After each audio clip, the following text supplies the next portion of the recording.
So, having gone through everything, mostly, we start off with Bitcoin. Uh, we saw the downside happen. Now the price action is here and it's consolidating around 67,000, and it's not really going down, but yeah, it's not going up either. There is a small falling wedge that has been created. The price might try to push up at least till this area 69, 68K, and then do something from there to the downside. But for now, I don't see a great entry here on either long or short side. The long side and the short side entry would be best suited if we get a fill of this 4-hour FAG and the rejection, which is around 70,000. That was created the break of FAG.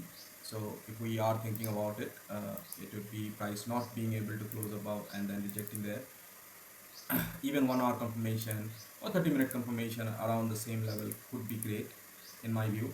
So if we are doing that, it should be it's if there is enough rejection there, that could be great, because we have seen that happen a few times.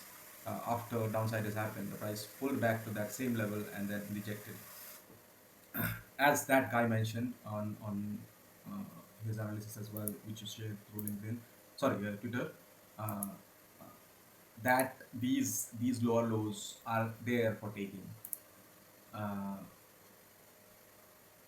and I think they will be taken, and we will head lower, at least test the 60K. And as we have seen, the main liquidity from all the liquidation levels and all that is around 55, 56, 54K. So between 54 and 56K, there's the liquidity. If we are thinking about it, the major portion of it is here.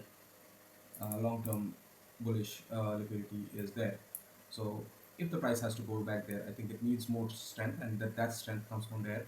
Obviously, in crypto, we cannot say that this will exactly happen. It might happen a bit differently. It might push a bit higher than this on the daily FVG, around 70.6K. It might also happen from the hourly one, which is a bit higher, around 71, 72K. But it will happen, in my opinion. My view is that rejection will come in, uh, and when it does that, we will have a particularly uh, reasonable short trade, in my opinion, in the coming week, sometime in the coming week, because the situation in Iran and the Middle East is not going to solve, as we have seen that new escalation has been there, and it will just continue happening that way. So that creates obviously a complicated situation for me, in my opinion, for the market to actually make any kind of recovery that is sustainable or reasonable to believe to sustain. So downside is more likely, and we should find entries around that 70K, 71K, anywhere around that level when the rejection is there, clear rejection, like we are seeing here, or here, many things that can happen, uh, clear type of rejection, and that's why we should enter. In any case, just to note here as well, on from a point of view of a different aspect as well. So weekly things that if you look at, weekly TPO levels, etc. There's a weekly TPO level at 68K that has been created. Obviously, the week has not closed yet. When the week closes, and the next week becomes this becomes a controlling POC.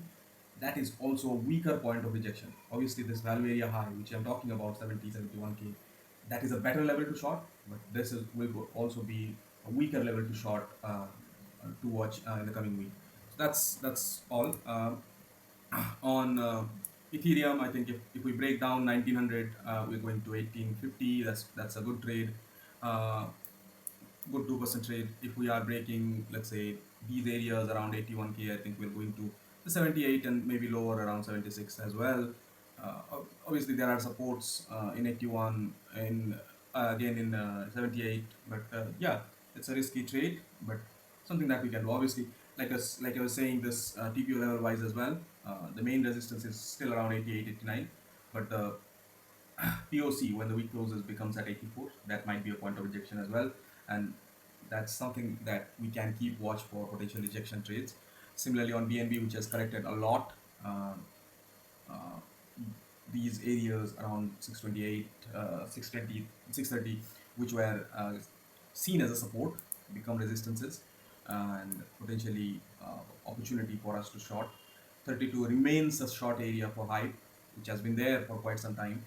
Uh, Other than that, I think from a monthly point of view as well, if we look at the market from uh, clear, unbiased point of view, uh, we can see the same thing on Bitcoin, same areas, 70.8, 71, same areas are rejection levels. Ethereum, it's still the same 2060. Solana still 88. BNB still around 645, 644. Uh, Hype still 32, 33 areas like we've seen from from February. That's where it rejected. It's very clear. So these are the levels that we should be very noticing, like we have to keep clear eyes on that. uh, Obviously market going downwards as well, we have to keep eye on that we can not get supported below 65, let's say, like we did before. So that's a support level. So when if we get the support, we have to also reverse our decisions and reverse our bias and quickly get on the long train again without missing it too much. Like 77 is in on Solana is a long level. If we get that, if we get the confirmation, right confirmation, we have to take it.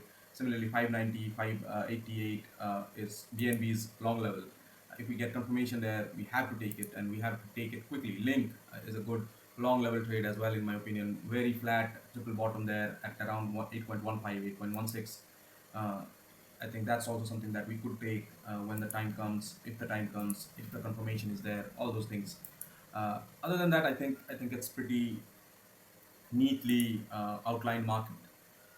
We are shorting from 70 areas and we are longing from 765 areas. The price is expected to stay inside until it breaks in outside, like in a convincing manner. And convincing manner has not been there in the market, so we'll just have to see how it looks when it comes. So that's very important for us to outline as well. I think that's about it for the crypto side. What we want to see, what we want to do, and why this way, uh, why this approach on trading. Uh, that's pretty much about it.